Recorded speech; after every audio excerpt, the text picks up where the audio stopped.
ጎጃሜ ስለራሱ በስነ ቃል በዜማ በቅኔ በግጥም የሚያወጋ ጸቢብ ሕዝብ ነው። ጎጃሜ ስለራሱ መናገር ሲጀምር ከጎበዞች ሀገረ ጎጃም ተወልጄ በነጋ በጠባ ይከበባል ደጄ በሚል የትውልድ ስፍራውን በመጥቀስ ነው። በዚህ ሁለት መስመር ግጥም ውስጥ ጎጃሜ ወንድነቱ ከጥንትም እንደሆነ በግልጽ ይናገራል።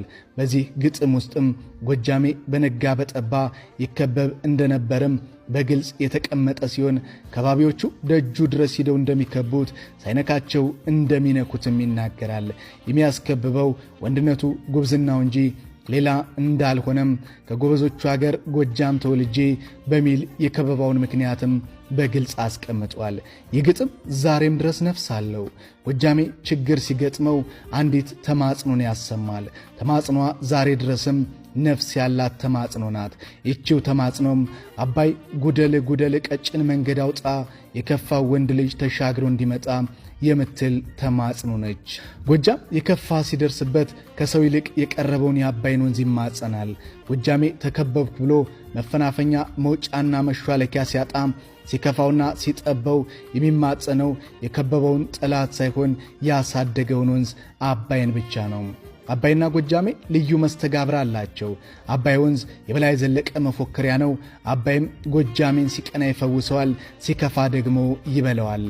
አባይ ተጠምቆ ጥበብ ያልሰረጸበት፣ አባይ ሞልቶ የበግ ግልገል ያልበላበት እረኛ ጎጃም ምድር ላይ አይገኝም ቢባል ማጋነን አይሆንም።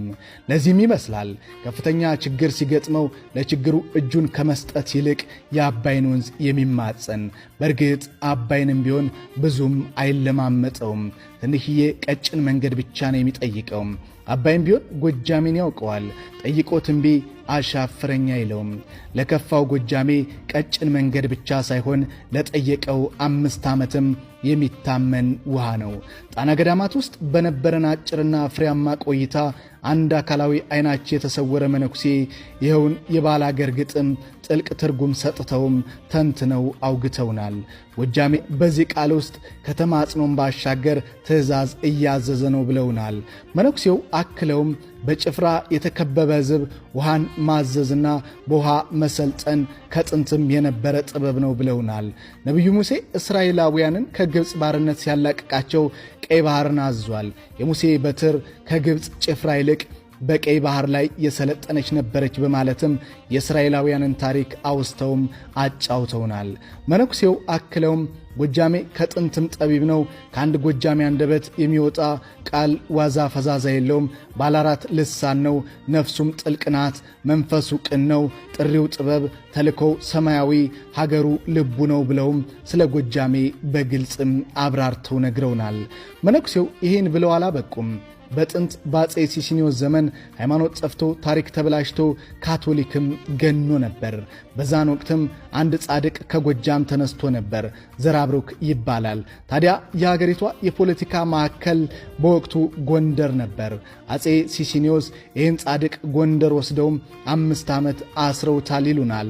ቀጥለውም የአባይ ወንዝ ለጎጃሜ ስላለው መታዘዝም ያወጋሉ። ጻድቁ ለእስር ወደ ጎንደር ሲሄድ መጽሐፎቹን አደራ የሰጠው ለአባይ ወንዝ ነው።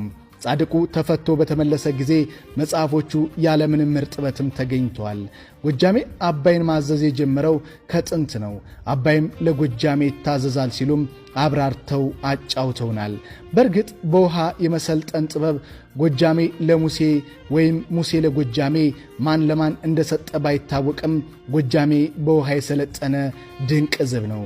ባህር ዳር አካባቢ ውሃ ውስጥ ጠልቀውም እስከ 2 ሰዓት መቆየት የሚችሉ ሰዎችም አሉ። ይህም በውሃ የሰለጠነ ጎጃሜ አክሎም ምናልባትም አባይን ተማጽኖ ወይ ደግሞ የከበበውን ኃይል እምሽክ አድርጎ ጨርሶ ይመስል ወደ ፉከራና ሽለላ ይዘልቃል። ቅኔ የሆነ ሕዝብ መልኩም ብዙ ነው። ፍርሃት ማን ነው ቢሉኝ ስሙን አላውቀውም፣ ሞትን በቁሜ እንጂ ሙቼ አልጠብቀውም በማለትም ከጠላት በፊት ፍርሃት የሚባለው የሰው ልጅ የተፈጥሮ ጸባይ እንደሚገድልም በግልጽ ይናገራል። በዚህ ግጥም ውስጥም ምንም እንኳን ፍርሃት ተፈጥሯዊ ጸባይ ቢሆንም ተፈጥሮንም ቢሆን ታግሎ መለወጥ ብሎም ማሸነፍ እንደሚቻል እንደሚቻልም ገልጿል። ተፈጥሮን ለመቀየር ተፈጥሮን ስሙን መካድ እንደሚያስፈልግም ፍርሃት ማን ነው ቢሉኝ ስሙን አላውቀውም ሲልም ፍርሃትን ስሙን ክዷል። ሞትን በቁሜ እንጂ ሙቼ አልጠብቀውም በማለት ደግሞ ፍርሃት ገዳይ መሆኑንም በግልጽ አስቀምጧል። ገድለ አዳም የተባለው መጽሐፍትም ለአዳም ከተሰጡት 7 ጸጋዎች ውስጥም የመጀመሪያው ስም ነው ሲልም የስምን ክቡርነት አስቀምጧል።